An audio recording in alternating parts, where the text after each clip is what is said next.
Selena, let me start with you. After that spike of almost 15,000 new confirmed cases under that new method, the number today seems to be a little bit closer to trend. Yeah, this is the second day of reporting with that new method, far lower than those 15,000 new cases that were added yesterday, but it's roughly double the number of what the province was reporting before this new methodology started, so about 4,823 new cases. But the World Health Organization has pointed out that those cases added yesterday had dated back days and weeks before and did not represent this sudden new surge in infection. So we'll have to monitor in the coming days, but we could again start to see that trend line start to stabilize. This all does come down to the new reporting methodology, which now includes a group of new patients that are diagnosed through CT scans alongside those confirmed by previous methods of nucleic acid testing kits. But this all places renewed focus on questions around the reliability of the data coming out of China and the true extent of the outbreak.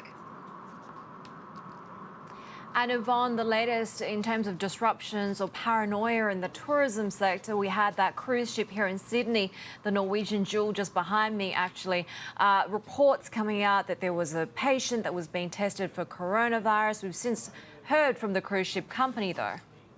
Yeah, they're coming out in a statement to Bloomberg News. This is a spokesperson saying that this morning there were various false media reports related to an illness on board our ship. There is absolutely no truth to this.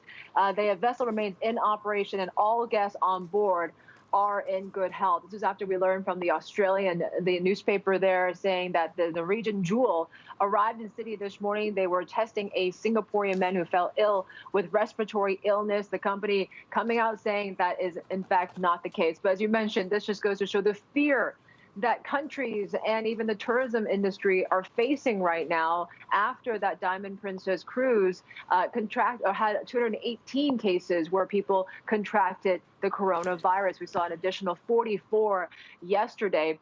And at this point, we are continuing to see the financial fallout for these cruise liners. Royal Caribbean with earnings overnight, canceling 18 sailings, they now say, in Southeast Asia in response to this outbreak. That's going to hurt its 2020 profit. They say earnings could be shaved off by 65 cents a share this year. And they say the fears go beyond just Asia now. Even when it comes to their recent bookings on their broader business are getting softer as well. Yeah, it's really difficult to see who would be booking cruise trips at the moment, right? Selena, we are continuing to watch for the political fallout, of course, with the National People's Congress, a big political powwow that takes place every March now in jeopardy. And we've had, sort of yet more changes at the top in terms of officials being removed as well. Yeah, we've rapidly seen this escalate from a health crisis into a political one. We had two top communist leaders sacked, the Hubei provincial leader as well as the Wuhan city leader. And this is really a sign of Beijing's growing dissatisfaction with the situation. And we saw this removal come just hours after that methodology change. So this does give this new group of leaders a clean slate to start in a way, since it's very important that they have an accurate reading of numbers before these new leaders come in. As for that National People's Congress, quite significant if China does, in fact, decide to delay that event. This is the biggest annual political meeting. It's when a lot of big announcements are made, including China's economic targets. And if this is delayed, it would be the first time that's been done in decades.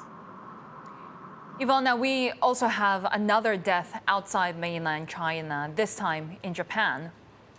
Yeah, that's the first fatality for Japan. What we've learned so far, this was a woman in her 80s that lived outside of Tokyo in the Kanagawa prefecture.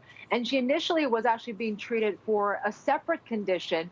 It was after her death that the doctors discovered that she tested positive for the coronavirus. And local media reports also saying that she is the mother-in-law of a taxi driver who also contracted the disease. Health officials have not confirmed that yet, but this just goes to show there are more indications now that this is being locally transmitted in Japan. And a lot of these cases, the new cases, people had no travel history in China.